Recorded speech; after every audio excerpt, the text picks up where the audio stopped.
কোরআনুল কারীমের প্রথম সূরা সূরা ফাতিহার মধ্যে রব পেয়ে গেল। আমার ভাইরা, বান্দা যেন সর্বদা রব পায়, আল্লাহর হলো এই চুক্তি। আমার ভাইরা, যখন বিসমিল্লাহির রহমানির রহিম বলে, এখানে রব আছে না নাই? আমরা যখন সিজদায় যাই, রুকুতে যাই, রব আছে না নাই?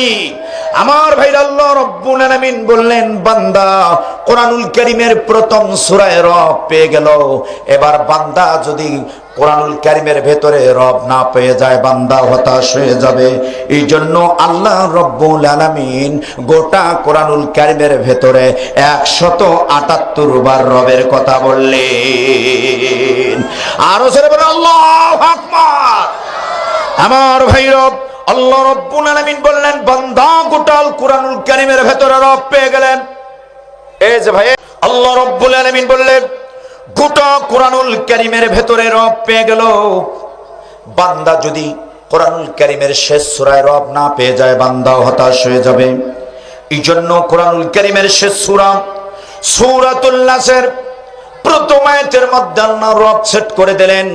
সকলে আমার সাথে পড়তে পারলে একযোগে পড়ুন, কুল আউযু বিরাব্বিন নাস। আল্লাহু আকবার বলুন। এখানে রব আছে না নাই?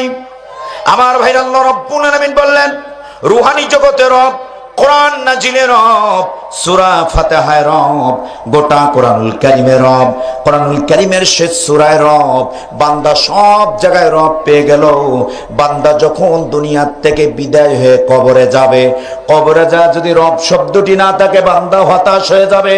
এজন্য আল্লাহ রাব্বুল আলামিন কবরের প্রথম প্রশ্ন, মুনকার নাকিরের জব সওয়ালের প্রথম প্রশ্ন, আমার ভাইরা, ফেরেশতা প্রশ্ন করবে, মান রব্বুকা, তোমার রব কে? তাহলে জীবনে মরণে সব জায়গায় রব আছে না নাই?